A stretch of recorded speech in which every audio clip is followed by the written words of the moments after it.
ওর পর আমার বেশি রাগ। যদি বলেন কেন, আমার নামে 20টা মামলা দিয়েছে, এই আওয়ামী লীগ, এই আওয়ামী লীগ, এই আওয়ামী লীগ। আমি 5 দিন আয়না ঘরে ছিলাম এই আওয়ামী লীগের কারণে, 5 দিন রিমান্ডে ছিলাম এই আওয়ামী লীগের কারণে, 5 দিনের ভিতরে আমার মোটর চোখ খুলিনি এই আওয়ামী লীগ। বাক বাকুম বেরি করে দেওয়া হবে। কথা বলেন, রাজনীতি করার অধিকার অবশ্যই আছে, কিন্তু এদেরকে যদি আবার এদেশে মাথা উঁচু করে দাঁড়াতে দেওয়া হয়, তাহলে নিঃসন্দেহে আল্লামা সাঈদীর আত্মা কষ্ট পাবে। কারণ এরাই ষড়যন্ত্র করে আল্লামা সাঈদীকে মেরে দিয়েছিল। কথা বলে ঠিক না ঠিক? এদের ষড়যন্ত্রের কারণে হেফাজতের আলেমরা গুলি খেয়ে মেরেছে, এদের ষড়যন্ত্রের কারণে বিডিআর হত্যা হয়েছে, এদের ষড়যন্ত্রের কারণে 5ই আগস্ট অগণিত মানুষের জীবন দেওয়া লেগেছে। আজকের এই মাহফিলে উপস্থিত দিনদার, পরেশগার, মুত্তাকি মুসলমান ভাই ও বন্ধুগণ, পর্দায় অবস্থানরত শ্রদ্ধাশীলা মা ও বোনেরা, সকলকে নিয়ে আবারও সালাম বিনিময় করছি। আশা করছি সালামের জবাবটা সকলের পক্ষ থেকে জোরে সোরে পাবো। আসসালামু আলাইকুম ওয়া রাহমাতুল্লাহি ওয়া বারাকাতুহু।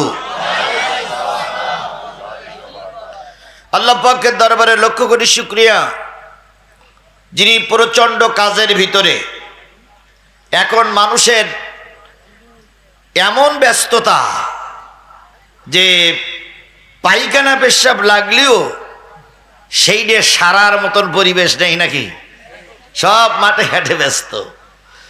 তো সেই ব্যস্ততার ভিতরে, দারুণ কর্মব্যস্ততার ভিতরে শুধুমাত্র কেবলমাত্র একমাত্র কোরআনের টানে, কোরআনের আহ্বানে আল্লাহ রাব্বুল আলামিন আপনাকে আমাকে বিভিন্ন ঘর থেকে এক জায়গায় কবুল করেছেন। যে মালিক আপনাকে আমাকে কবুল করলেন, সেই মালিকের শুকরিয়াটা আসতে না জোরে, কারোর জবান বন্ধ থাকবে না, সকলে মিলে বলছি আলহামদুলিল্লাহ। আরেকটু জোরে বলুন তো আলহামদুলিল্লাহ।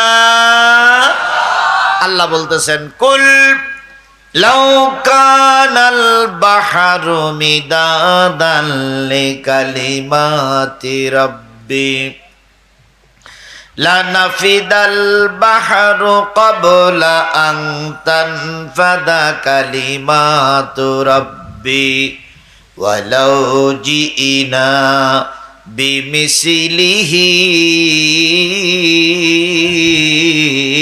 মাদাদা। কোরআন তেলাওয়াতের পরে যারা আল্লাহু আকবার বলবে, আল্লাহ তাদের জান্নাতে যাওয়ার পথ সহজ করে দিবেন। জোরে বলুন আল্লাহু আকবার। আরেকটু জোরে বলুন আল্লাহু আকবার। কুল্লাউ কানাল বাহর, হে নবী আপনি বলে দিন, পৃথিবীতে যত সাগর আছে, পৃথিবীতে যত নদ নদী আছে, পৃথিবীতে যত খাল বিল আছে, পৃথিবীতে যত পুকুর পুষ্করণী আছে, এক কথায় পৃথিবীতে যত পানির উৎস আছে, সব পানিগুলো যদি কালি হয়ে যায়, পৃথিবীর যত গাছ আছে সব গাছগুলো যদি কলম হয়,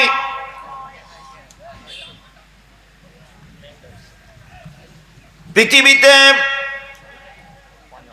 যত গাছ আছে সব গাছগুলো যদি কলম হয়ে যায়, পৃথিবীতে যত সমান্তরাল জমি আছে সব জমিগুলো যদি সাদা কাগজ হয়ে যায়, ভাই আল্লাহ যেটা করবে সেটা তো হবে। আপনারা সবাই যদি ওটাউটি করেন তাহলে মাহফিল তো হবে না।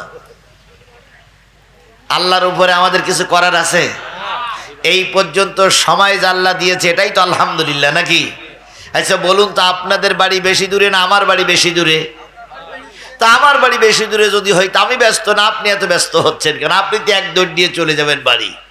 আসুন আমরা কিছুক্ষণ প্রয়োজনীয় কথা বলি, খুব বেশি ভূমিকায় না গিয়ে। আল্লাহ রাব্বুল আলামিন বলতেছেন, পৃথিবীর সব পানিগুলো যদি কালি হয়ে যায়, পৃথিবীর সব গাছগুলো যদি কলম হয়, পৃথিবীর সব জমিগুলো যদি কাগজ হয়, গাছ নামক কলম দিয়ে, সাগরের পানি নামক কালি দিয়ে, সমান্তরাল জমির উপরে কাগজের উপরে তোমার রবের কথা লিখতে যদি শুরু করো, লিখতে লিখতে লিখতে লিখতে সব কাগজ শেষ হয়ে যাবে। সব কলমগুলো ফুরায়ে যাবে, সব কালিগুলো ফুরায়ে যাবে। আরেকটা সাগরের পানি নামক কালিও যদি নিয়ে এসো, সেটাও শেষ হয়ে যাবে, তবু তোমার রবের কথা লিখে শেষ করা যাবে না। বলুন তো সেই রবের নাম কি? আরেকটু জোরে বলেন, সেই রবের নাম কি? আল্লাহ আপনাকে সুস্থ রেখেছেন, আজকের এই মাহফিল পর্যন্ত আসার তৌফিক দিলেন, রাত 10:30 11টা পর্যন্ত এই খোলা ময়দানে আপনাকে আমাকে কবুল করলেন যে মালিক, সেই মালিকের শুকরিয়াটা আসতে না জোরে, কারোর জবান বন্ধ থাকবে না, সকলে মিলে বলছি আলহামদুলিল্লাহ। সর্বকালের সর্বশ্রেষ্ঠ মহামানব যিনি এসেছিলেন পৃথিবীর এমন একটা সময়, যে সময়ে মানুষের মনুষ্যত্ব বলে কোনো জিনিস ছিল না, মানুষ যা খুশি তাই করত, কারোর কাছে ধরা ছোঁয়ার ভিতরে ছিল না, নিজেকে যেটা ভালো মনে করত সেটাই করত। একটা জানোয়ার, একটা গরু, একটা পশুরে তাও হাই হুই করলি বুঝত, কিন্তু সেই সমাজের মানুষগুলো একটুও বুঝত না। সেই জাহিলিয়াতের সমাজে এসেছিলেন আমার নবী, সেই সমাজ জাহিলিয়াতের সমাজে এসে বানালেন একটা জান্নাতি সমাজ। যে নবী অক্লান্ত পরিশ্রম করে দীর্ঘ 23 বছর নবুয়াতে জিন্দেগি জাহিলিয়াত সমাজটাকে জান্নাতের সমাজ বানাই দিয়ে গেলেন, সেই নবীজির নামে দুরূদ আর সালাম সাল্লাল্লাহু আলাইহি ওয়াসাল্লাম। বন্ধুগণ, আজকে কর্তৃপক্ষ খুব চালাক। যদি বলেন কেন? কর্তৃপক্ষ তাফসির মাহফিল দেয়নি, কর্তৃপক্ষ সিরাত মাহফিল দেয়নি, কর্তৃপক্ষ কি মাহফিল দিয়েছে? ওয়াজ মাহফিল দিয়েছে, যাতে করে হুজুররা খুব বেশি কিছু বলতে না পারে। এই জন্য কর্তৃপক্ষ খুব চালাক নাকি? বড় হুজুর পাশে বসা, আসুন আমরা ওনাদের সিলেবাস অনুযায়ী কাজ করি, ওনাদের সিলেবাসের বাইরে না যাই, তাহলে আপনারাই বলবেন, বড় হুজুরও বলবে আমরা লিখে দিলাম এক, আর হুজুর ওয়াজ করলো আর এক। অনেক জায়গায় তাফসীর মাহফিল হয়, আয়াত পড়া হয় একটা আর ব্যাখ্যা করা হয় আর একটা। কি হুজুর বল?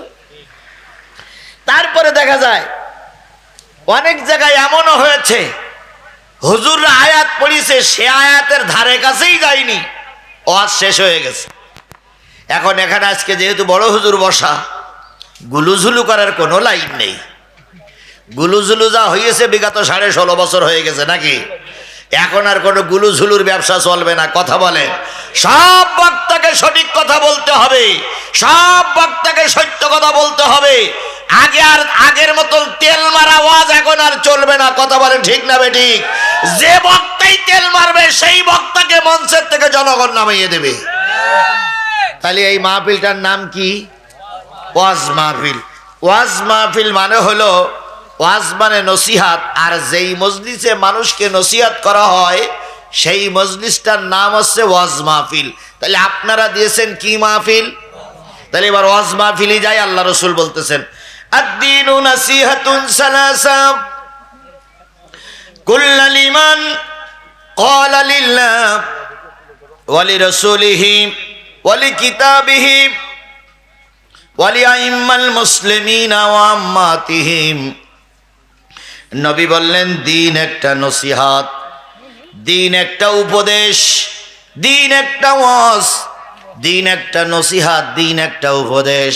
সাহাবী আজমাইনগণ বলেন, ইয়া রাসূলুল্লাহ, বক্তা যখন উপদেশ দেবে, বক্তা যখন ওয়াজ করবে, বক্তা যখন নসিহাত করবে, তখন বক্তা কয়টা বিষয়ের উপরে কথা বলবে? ভালো করে খেয়াল করেন।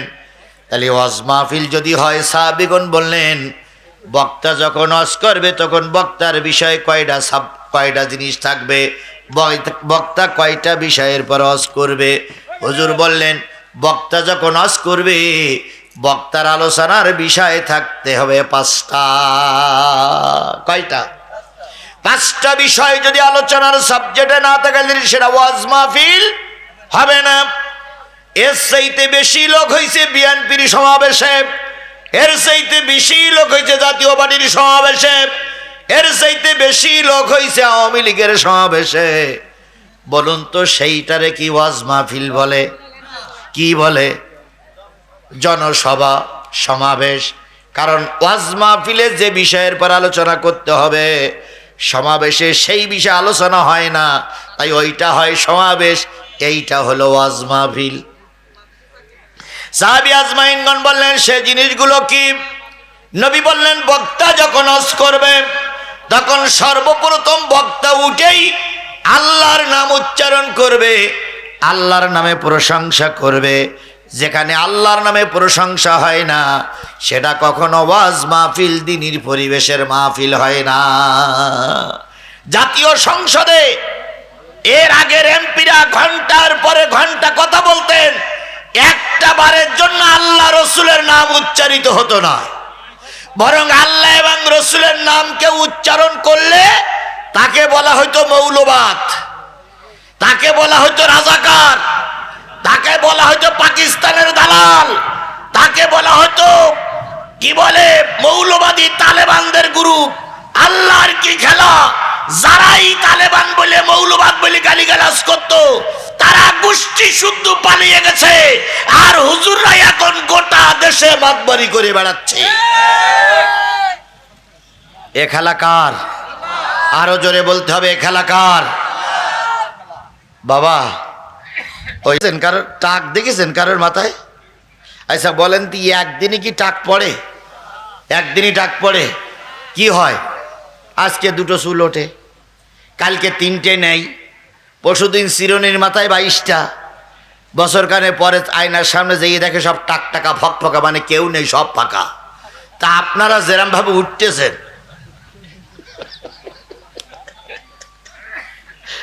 আপনারা এখানতে 2 জন, ওখানতে 5 জন, এখানতে 4 জন, এখানতে 10 জন, যেরম ভাবে উঠতেছেন তা ওয়াজে তো টাক পোকা লেগেই গেছে। ও ভাই শোনেন, যদি একান্তই বৃষ্টি আসে, আমারে ফেলাই রেখে যাইয়েন না ভাই, যদি একান্তই বৃষ্টি আসে আমরা চলে যাব, আপনাদের নিয়েই চলে যাব। এই ছোট হুজুররা মনে মনে দোয়া করো, আর ও ময়দান যেন তোমরা ছেড়ো না, তোমাদের মাদ্রাসা পাশে, দেখা যাক কি হয়। তাহলে কি আপনারা কি সবাই চলে চাচ্ছেন? তাহলে ওই যে লোকগুলো সব চলে গেল, যাই একে তো অন্য বছরের তুলনায় এবছর লোক 4 ভাগের 1 ভাগ। আমি যখন বক্তৃতা করতে এসেছি তখন ওই যে সাদা একটা খুঁটি না কি দেখা যায়, এরকম ফুল লোক আমি পেয়েছি। আজকে এসে দেখেছি অর্ধেকেরও, মানে 3 ভাগের 1 ভাগ। তারপরে আল্লাহর কি খেলায় একটু বোম ফেলেছি, আল্লাহ বোম এখনো ফেলিনি, বোম ফেলার একটা, আর সেই বোমে সব চলে গেছে। আর যদি প্রকৃত আবার ওই কি বলে ভারত হলে আবার যদি একটা বোম ফেলে, তা আপনারা যে বিএনপি জামাতের পক্ষে থাকবেন এটা আমার তো বিশ্বাস হচ্ছে না ভাই। এখনো বোম পড়িনি, তাই যদি এই অবস্থায় আর প্রকৃত বোম যদি পড়ে তাহলে আপনাদের পাওয়া যাবে? আল্লাহ আমাদের হেফাজত করুক। যে কজন আছেন আর ওটা ওটি করি না, টাক পোকা আর লাগাইয়েন না, যে পর্যন্ত আছেন ওই পর্যন্ত থাকেন, এই পর্যন্ত থাক। ওই বজলুর রশিদের একটা ওয়াজ শুনেছেন আপনারা? তা বজলুর রশিদ বলতেছে যে স্কুলে মাস্টার ছাত্রের কাছে জিজ্ঞেস করছে, খোকা বলো দিন একই জিনিসের বিভিন্ন নাম, সে জিনিসটা কি? তো ছাত্র বলতে, স্যার ধরুন চুল। তা বলতে তুই একটু ব্যাখ্যা কর। তা বলতে, স্যার মাথায় থাকলে কি? বলেন চুল। ওই একই জিনিস মাথার থেকে একটু নিচে নেমে আসলে কি? ভুরু। ওই একই জিনিস ওখান থেকে আর একটু নিচে নেমে আসলে কি? মোষ বা গোপ। ওই একই জিনিস আর একটু নিচে নেমে আসলে কি? দাড়ি। ওই একই জিনিস আর একটু নেমে আসলে বগলের চুল। এইবার বলতেছে তুই এক জিনিস নামাতি নামাতি বগল পর্যন্ত নামাইছিস, খোকা তোর হাতে ধরি পায়ে ধরি আর নামাইস নে, কারণ এবার নামালি ইজ্জত সব পাঞ্চার। তো আমিও বলতেছি ভাই আপনারা যে কজন গেছেন আজ যাইয়েন না, তাহলে আমাদের ইজ্জত পাঞ্চার হয়ে যাবে। আল্লাহ আমাদের কবুল করুক। আল্লাহ একান্তই যদি তোমার নির্ধারিত বিধান থাকে তুমি বৃষ্টি দিলে আমরা তোমার কাজে বাধা দেব না। আর যদি একটু দয়া করো মাবুদ, এত বড় মাদ্রাসার একটা প্রোগ্রাম, যদি একটু দয়া করো আমাদের জন্য একটু সময় যদি দাও সেটাও তোমার ব্যাপার, যদি নাও দাও সেটাও তোমার ব্যাপার। আল্লাহ আমাদের সবাইকে অল্প সময় কবুল করুক, সকলে মিলে বলুন আমিন। আমার ভাইরা, তাহলে আদ-দীনু নাসিহাতুন সালাসা, দিন একটা নসিহাত। এই দিনের নসিহাতের উপদেশ দেওয়ার সময় কয়টা জিনিসের কথা বলা লাগবে? এক নম্বর কার কথা? আমরা কি আল্লাহর প্রশংসা করেছি? এই উঠি, আমরা আল্লাহর প্রশংসা করিনি? দুই নম্বর রসুলের কথা, আমরা রসুলের নামে দুরূদ শরীফ পড়েছি না পড়িনি? পড়েছি। তিন নম্বর ওয়ালি কিতাবিহি, যদি ওয়াজ মাহফিল হয় তাহলে কিতাব থেকে আলোচনা করা লাগবে। বলুন তো পৃথিবীতে যত বই বা কিতাব আসছে সব কিতাবের ভিতরে কম বেশি ভেজাল আছে, একটা জিনিসের ভিতরে মোটেও ভেজাল নাই। সেই জিনিসটার নাম কি? আরেকটু জোরে বলেন, সেই জিনিসটার নাম কি? এবার বলুন তো হাদিসের ভিতরে কি ভেজাল আছে? আছে? আছে, বুঝে শুনে বলবেন, আন্দাজে না বললে চুপ করে থাকবেন, আর বুঝলি বলবেন। হাদিসে কি ভেজাল আছে? অবশ্যই ভেজাল আছে। যদি বলেন কেমন? কেউ কেউ বলে এটা হলো সহিহ হাদিস। কি হাদিস? তাহলে সহিহ হাদিস যদি হয় তাহলে গরিব হাদিস আছে। কেউ কেউ বলে এটা হলো সহিহ হাদিস। সহিহ হাদিস যদিও বলে তাহলে জয়ীফ হাদিস আছে। কেউ বলে এটা সহিহ হাদিস, আবার কেউ বলে জাল হাদিস। তাহলে হাদিসের ভিতরে জাল আছে, হাদিসের ভিতরে গরিব আছে, হাদিসের ভিতরে জয়ীফ আছে। কিন্তু কোরআন শরীফ এমন একটা কিতাব যেই কিতাবের ভিতরে সহি নেই, গরিব নেই, জাল নেই, ভেজাল নেই। যে কোরআন শরীফ এখান থেকে 23 বছর আর 1400 বছর আগে যেমন ছিল এখনো তেমনই আছে। বাংলাদেশের মাগরিবের নামাজে ইমাম সাহেবরা যে কেরাত পড়ে, সৌদি আরবের ইমামেরা ওই একই কেরাত পড়ে। বাংলাদেশের ইমাম সাহেবরা এশার নামাজে যে কেরাত পড়ে ওই একই কেরাত আমেরিকার এশার নামাজে পড়া হয়। এই জন্য গোটা পৃথিবীর ভিতরে কোরআনের ভিতরে কোনো ভেজাল নাই। 3 নম্বরে সেই কোরআন থেকে আলোচনা করা লাগবে। আমি আপনাদের সামনে সেই কোরআন থেকে আলোচনা করার জন্য আজকে আপনাদের খেদমতে বেছে নিয়েছি সূরাতুস সফ। কোন সূরা? সূরা সফ। সবাই মিলে বলেন কোন সূরা? সূরা সফ। 28 নম্বর পারার 61 নম্বর সূরা, 14টি আয়াত, 2টি রুকু।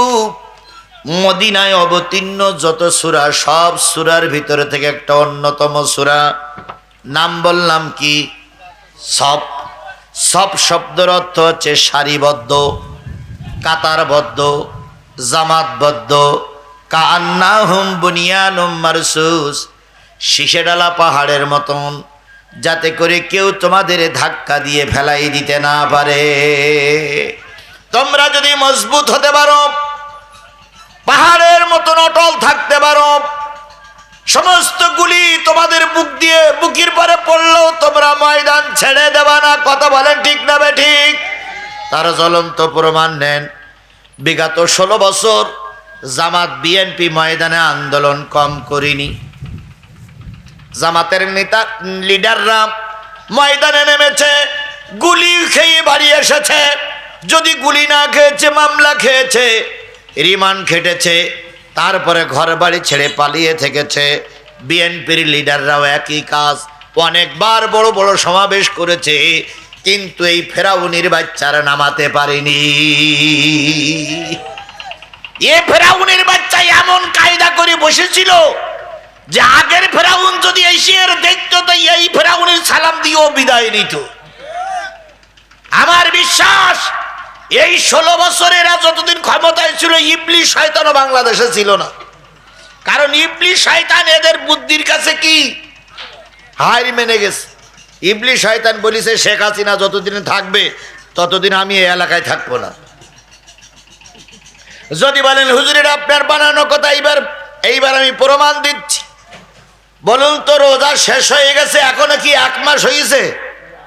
1 মাসের 2-4 দিন মনে হয় এখনো বাকি আছে, তাই না? এবার বলুন, প্রতি রমজানে বড় শয়তান বাধা থাকতো না ছেড়ে দেওয়া থাকতো? ইবলিস শয়তান প্রতি রমজানে কি থাকতো? বেঁধে রাখা হতো। বলুন তো, তারপরেও কি রোজার মাসে দ্রব্য মূল্য হতো? মানুষের ভিতরে মালে ভেজাল দেওয়া হইতো কি হতো না? জিনিসপত্রের স্টক রেখে দাম বাড়ানো হতো।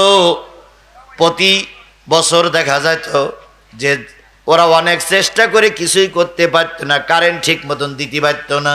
সেহারির সময় কারেন্ট থাকলে ইফতারির সময় থাকে না, ইফতারের সময় থাকলে সেহারির সময় থাকে না। কিন্তু বুকে হাত দিয়ে চৌগাছার মুসলমানরা বলুন তো, এবছর রোজা ভালো হয়েছে না খারাপ হয়েছে? ঈদের সময় কোনো সমস্যা কি হয়েছে? তাহলে কেন হয়নি? প্রতি বছর বড় শয়তান বন্দী থাকতো কিন্তু সমস্যা দূর হতো না। এবছর শয়তান বড়টা বন্দী হলো, তারপরে এবছর কোনো সমস্যা হলো না। কারণ হলো প্রতি বছর বড় শয়তান বন্দী থাকতো কিন্তু শেখ হাসিনা শয়তান খোলা থাকতো। এবছরে শেখ হাসিনা শয়তান বন্দী, এই জন্য রোজা ভালো হয়েছে।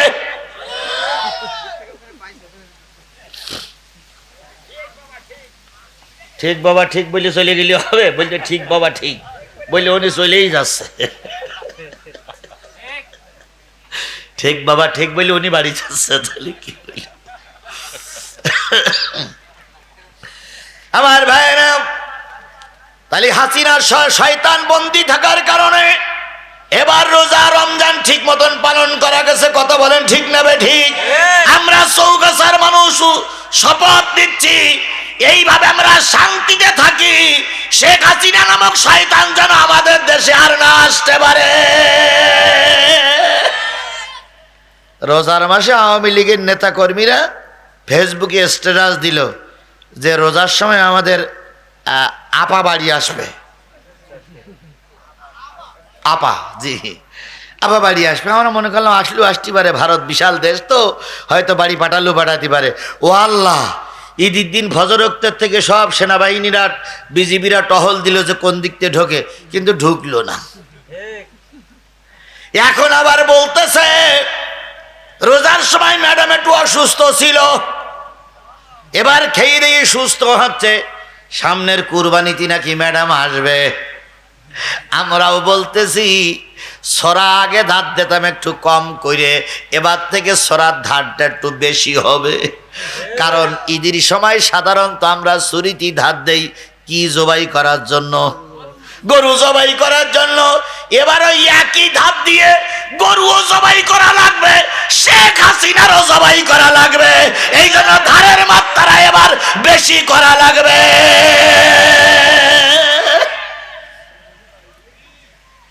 এইসো দেখ কেরাম পারো, এইসো। আমরাও সরাই ধার দিয়ে বসে আছি। কথা বলেন, কথা বলেন, কথা বলেন। বাক বাকুম বেরি করে দেওয়া হবে। কথা বলেন। রাজনীতি করার অধিকার অবশ্যই আছে, কিন্তু এদেরকে যদি আবার এদেশে মাথা উঁচু করতে করে দাঁড়াতে দেওয়া হয় তাহলে নিঃসন্দেহ আল্লামা সাঈদীর আত্মা কষ্ট পাবে। কারণ এরাই ষড়যন্ত্র করে আল্লামা সাঈদীকে মেরে দিয়েছিল। কথা বলে ঠিক না ঠিক? এদের ষড়যন্ত্রের কারণে হেফাজতের আলেমরা গুলি খেয়ে মেরেছে, এদের ষড়যন্ত্রের কারণে বিডিআর হত্যা হয়েছে, এদের ষড়যন্ত্রের করার কারণে 5ই আগস্ট অগণিত মানুষের জীবন দেওয়া লেগেছে। সেই খুনিরা আমাদের এই শহীদের রক্তের পরে এসে আবার রাজনীতি করবে। বাংলাদেশের একজন জাগতিক মানুষ জেগে থাকা অবস্থায় করতে দেবে না, দেবে না, দেবে না। আপনাদের যদি আসে তাহলে কিছু না করতে পারলে আমার একটু সংবাদ দিয়েন, ব্যবস্থা আমি করব। কারণ ওর পর আমার বেশি রাগ। যদি বলেন কেন, আমার নামে 20টা মামলা দিয়েছে এই আওয়ামী লীগ, এই আওয়ামী লীগ, এই আওয়ামী লীগ। আমি 5 দিন আয়না ঘরে ছিলাম এই আওয়ামী লীগের কারণে, 5 দিন রিমান্ডে ছিলাম এই আওয়ামী লীগের কারণে, 5 দিনের ভিতরে আমার মোটর চোখ খুলিনি এই আওয়ামী লীগ। সুতরাং এদেরকে এত সহজে জাতি ক্ষমা করবে না। খালেদা জিয়ার বাসার কারেন্টের লাইন কেটে দিয়েছিল কারা? এই আওয়ামী লীগ। খালেদা জিয়াকে গৃহবন্দী করে রেখেছিল কারা?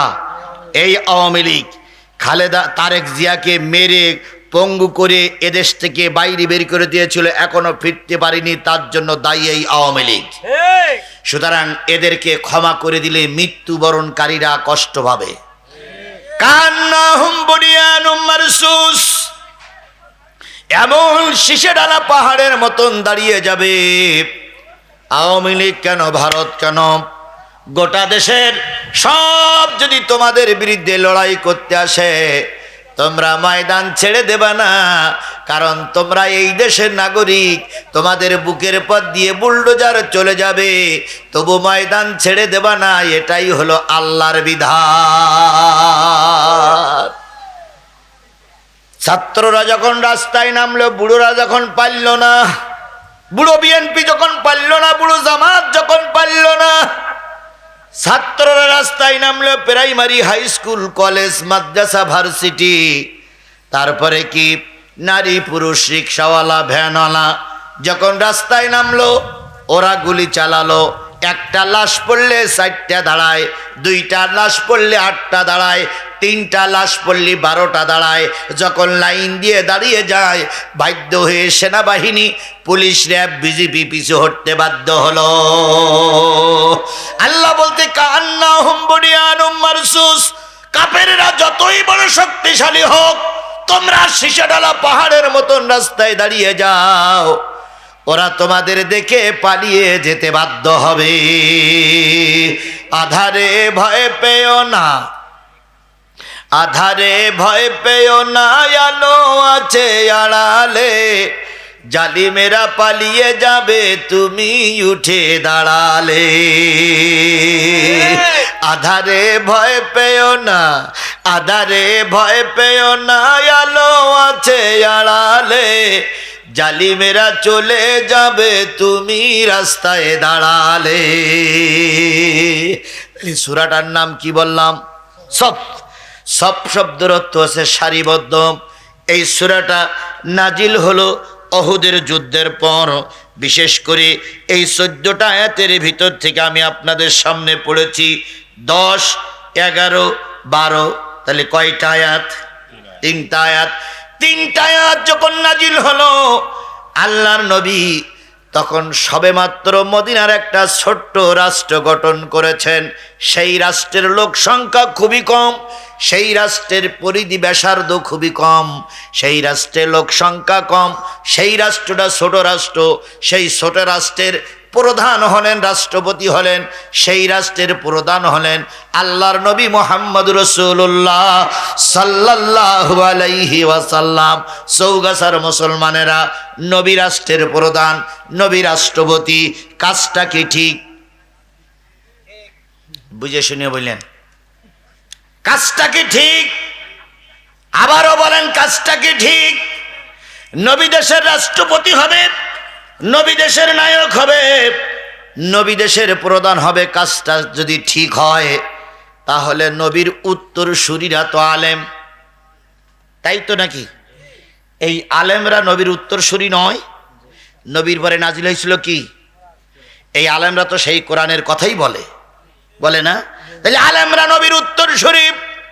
তাহলে নবী যে কোরআন দিয়ে রাষ্ট্র সরকার গঠন করলেন, আলেমরা যদি ওই কোরআনের রাজ কায়েম করার জন্য ময়দানে নামে, তোমরা বাধা দাও কেন?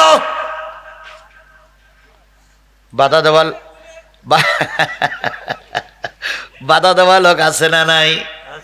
আরো জোরে বলেন। আগে ছিল, এখনো আছে। হায় রে আল্লাহ, যতই আপনি ওয়াজ করেন না কেন, কিয়ামত পর্যন্ত ওই ফাসিক, ওই কাফের, ওই মুনাফিক থাকবে। তাহলে নবী ক্ষমতায় বসবে, নবী রাজা হবে, এই কাজ সহ্য করতে পারত না কাফেরেরা, মুনাফিকেরা। আজকেও যারা নবীর উত্তরসূরিরা দেশ গঠন করবে, সরকার গঠন করবে, এটা যারা সহ্য করতে পারছে না, ধরে নিতে পারি এরাও হয় কাফের, নাই মুনাফিক। যদি বলেন হুজুর এদের মাথায় তো টুপি আছে, ওরে আবু জেহেলেরও মাথায় টুপি থাকতো। যদি বলেন হুজুর এদের মুখে তো দাড়ি আছে, আবু জেহেলেরও দাড়ি কম লম্বা ছিল না। যদি মনে করেন হুজুরের হাইসেব, ওরে আবু জেহেল ছিল হাজী সাহেব। হাজী সাহেব হলে হবে না, টুপিওয়ালা হলে হবে না, পাগড়িওয়ালা হলে হবে না। সত্য হচ্ছে কোরআন মেনে নিতে হবে। কোরআন যারা মেনে নেবে না